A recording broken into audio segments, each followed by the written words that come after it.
안녕하세요. 자전거 타는 것을 즐기는 인간 거북입니다. 저는 중년이 되면서 자전거를 타게 됐는데 자전거를 타면서 제 건강이 좋아졌던 한 3가지 점에 대해서 오늘은 설명드리고 또 자전거를 큰 힘을 들이지 않고 아주 즐길 수 있는 자전거 타는 요령을 좀 설명드릴까 합니다. 저는 자전거를 한 40대 들어서 타기 시작했는데요. 직장생활 초년병 때 술, 담배를 하게 되고 또 많은 스트레스를 받으면서 몸이 고혈압도 생기게 되고 또 고지혈 지방간 많이 생겼고 또 체중 또한 제가 직장 생활을 처음 시작할 때보다 10kg 이상을 늘었었습니다. 그러다 보니 외모는 좀 좋아졌지만 또 내실은 건강이 좀 잃게 되는 그런 것을 경험하고 자전거를 타게 됐는데요. 자전거를 타면서 변화된 첫 번째는 바디핏이 바뀌게 되었습니다. 즉 체형이 변화가 됐다는 거죠. 예전에 40대 전에 쪘던 한 10kg 정도를 자동 빠지게 되고요. 특히 빠진 부분은 뱃살이었습니다. 저도 상당히 배가 나왔었는데 자전거를 타면서 저도 모르게 배가 지금 거의 안 나왔거든요. 그래서 제가 40대까지는 청바지를 못 입었었습니다. 그런데 이제 50대 접어들면서 계속 자전거를 타면서 뱃살이 들어가게 되고 또 그래서 요즘은 청바지를 입어도 주변에서 잘 어울린다라는 평을 듣고 있습니다. 두 번째 좋아지는 것은 혈행입니다.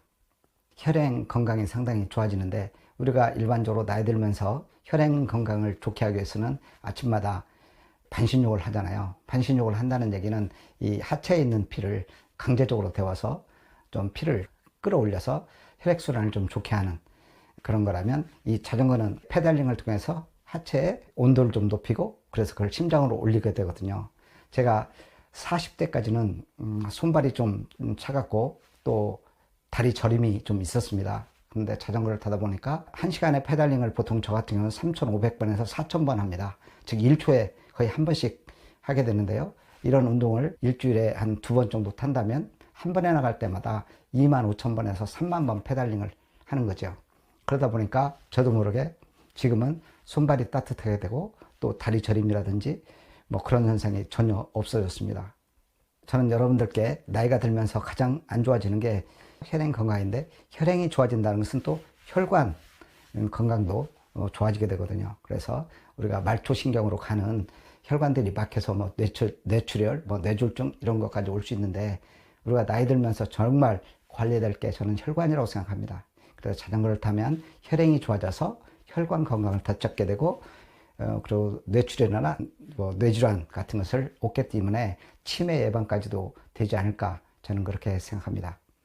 그래서 중년점에서는 자전거 타는 것을 적극 권장드리고 싶습니다. 세 번째는 일반적으로 건강, 그러면 우리는 몸 건강을 많이 얘기하는데요. 중년이 되면서부터는 이 스트레스가 많기 때문에 치매가 올 수도 있거든요. 근데 이 자전거를 타게 되면 정신 건강이 되게 좋아진다는 것입니다. 즉 힐링을 하게 되는 겁니다. 자전거를 타면 자전거 도로를 따라서 풍광이 상당히 좋습니다. 자전거를 타고 계속 가고 싶어도 계속 갈 수 없는 이유가 너무나도 정말 아름다운 풍광이 많은 곳이 있다 보니까 많이 쉬게 되는 것이죠. 그러면서 휴식을 통해서 힐링을 하게 되고 또 자전거 도로를 따라서 많은 맛집들과 멋진 카페도 있습니다. 그래서 저 같은 경우는 금요일 날 저녁이나 또 주말에 한 번씩 라이딩을 하면 밥은 주로 자전거 도로에 있는 맛집에서 먹고요. 또 좀 운동을 하다가 또 멋진 카페에 가서 차 한잔하게 됩니다.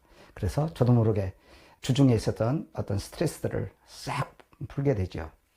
마지막으로 정신건강을 더 좋게 하는 한 가지는 자전거를 한 20km 달리다 보면요.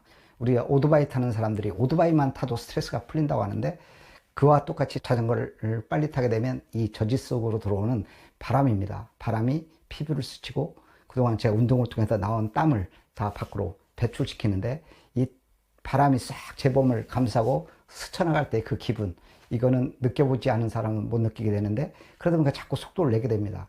그래서 저 같은 경우는 한적한 도로에서는 한 20에서 25km로 쫙 라이딩을 하면 저도 모르게 쌓였던 몸의 노폐물이 쫙 빠져나가는 느낌?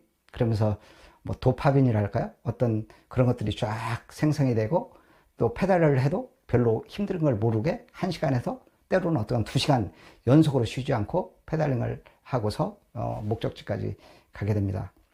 이렇게 중년이 돼서 이 자전거 라이딩을 하게 되면요, 몸도 멋진 몸매도 되고 또 전체 몸에 혈액순환이 원활하게 되니까 혈관 건강, 또 혈관이 잘 돌다 보면 오장육부도 건강하게 되겠죠. 또 일반적으로 우리 뇌 건강에도, 즉 정신 건강에도 상당히 좋은 이점이 있기 때문에 저는 여러분들에게 특히 중년이 돼서는 큰 돈도 들이지도 않고 언제든지 또 혼자서도 또 여러 명이도 탈 수 있고 또 장소에 제약도 없는 자전거 라이딩을 적극 권장드리고 싶습니다. 다음은 이렇게 중년이 돼서 자전거를 힘들이지 않고 라이딩을 할 수 있는 자전거 타는 요령에 대해서 한번 설명드리겠습니다. 중년이 돼서 자전거를 큰 힘들이지 않고 타는 방법에서 가장 중요한 것은 저는 안장이라고 생각합니다. 자전거를 사면 좀 저가형 안장이 되어 있는데요, 다른 건 몰라도 이 안장은 꼭 좀 좋은 걸로 교체를 하는 것을 저는 권해드립니다. 이 자전거를 한두 시간 타다 보면 안장통이 있게 되는데, 안장통이 있으면 정말 이러지도 저러지도 못하거든요. 그래서 인터넷에서 한 10만 원에서 15만 원만 주면 안장이 상당히 좋습니다. 그걸로 교체를 하시고, 또 그래도 초보들은 안장통이 있습니다. 그럼 저지에 달린, 자전거 저지에 이 엉빵이 있거든요. 엉빵 달린 걸로 사서 꼭 그거를 입어라 라고 저는 권하고 싶습니다. 저처럼 중년들이 쫙 달라붙은 자전거 저지를 입는 게 좀 남살스럽잖아요. 그렇다면 이렇게 자전거, 이거 팬티인데요, 자전거 팬티에 달린 이 엉빵이 달린 게 있습니다. 이거를 속에다가 팬티 대신에 이 엉빵 달린 자전거 팬티를 입고 타신다면 엉덩이 통증이 상당히 없을 거다 저는 생각합니다. 그 다음에 중요한 것은 이 안장의 높이입니다. 일반적으로 집 주변 도는 분들을 보면 대부분 이 안장 높이가 상당히 낮습니다. 그래야 내렸다 올라가는데 상당히 편하기 때문에 안장을 좀 내리고 타는데요, 이렇게 우리 여행을 하는 또 라이더들은 오랫동안 하기 때문에 안장을 좀 높이 할 것을 좀 권장하는데요. 그럼 어느 정도 높여야 되냐? 다시 말하면 이 다리가 이렇게 구부러지면 안 되고 다리가 90%까지 펴질 수 있어야 된다는 것입니다. 그래야 이 무릎에 무리가 안 되게끔 쭉쭉 이렇게 밀어줄 수 있는 높이까지 이렇게가 아니라 쭉 펴질 수 있는 높이까지 이 안장을 조절해 주는데, 이 조절하는 방법은 레버가 있습니다. 대부분의 자전거에는 다 레버가 있거든요. 레버를 풀어서 쭉 빼서 다시 조이고 이렇게 하면 됩니다. 또 이렇게 저 안장을 높이다 보면 또 앞에 저 허리를 굽히게 되고요. 굽히게 되다 보면 저희 어깨에 상당히 많은 무리가 되거든요. 중년이 돼서 어깨가 안 좋으신 분들은 이 핸들바를 높여서 요 시프트 되는 게 있습니다. 한 3cm에서 5cm 정도만 좀 높이 한다면 이 어깨 통증을 상당히 줄일 수 있습니다. 이걸 높이는데 가격은 그렇게 비싸지 않습니다. 그냥 수리점에 가면 한 3만 원 정도면 높여줄 거라고 저는 생각하고요. 어깨 통증을 줄이는 또 한 가지는 이 샥이 달린 자전거를 사야 된다는 겁니다. 이게 일반적으로 젊은 사람들 속도를 낼 때는 그걸 닫고 타거든요. 그럼 속도를 내는데 상당히 도움이 되지만 우리 중년 같은 경우는 어깨 통증이 있기 때문에 무리 주지 않기 위해서는 가급적이면 풀어놓고 어떤 충격을 좀 줄여줄 수 있도록 해야 된다는 겁니다. 마지막으로 이제 페달링 방법인데요. 페달링의 속도에 대해서 말씀드리겠습니다. 페달링은 힘들이지 않아야 됩니다. 이게 1시간 타는 것도 아니고 보통 타면 2시간에서 많게는 한 5시간 타게 되는데, 이걸 힘들게 타서는 이 무릎에 상당히 무리가 된다는 겁니다. 그래서 아주 가볍게 돌려야 됩니다. 페달질은. 그러면 어느 정도 속도냐? 1초에 한 번씩입니다. 1분이면 60개 정도. 저 같은 경우는 좀 속도를 60개 정도면 한 15에서 20km 나거든요. 그래서 오르막 있을 때는 이 기압비를 조절해서 힘들이지 않게 타야 된다는 겁니다. 평길에서는 기압비를 좀 고단으로 놓고 타면 힘들이지 않게 탈 수 있겠죠. 그래서 횟수는 1분에 60에서 많게는 90회까지 이렇게 좀 가볍게 빠르게 돌려주라 라고 하는 거고요. 또 페달링 방법은 무릎을 올라왔을 때 누르는 힘으로 하면 상당히 무릎에 무리가 됩니다.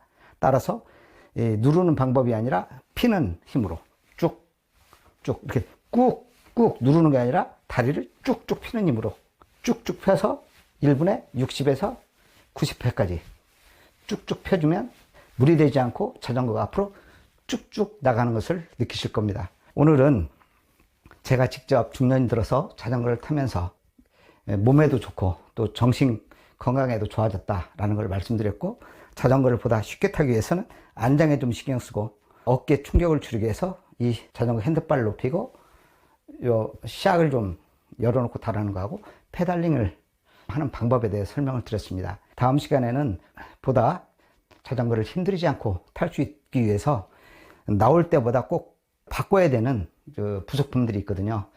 보다 효율적으로 자전거를 타기 위해서 바꿔야 할 부속품들에 대해서 제가 설명하는 시간을 갖도록 하겠습니다. 오늘도 끝까지 영상 봐주셔서 감사하고 고맙습니다.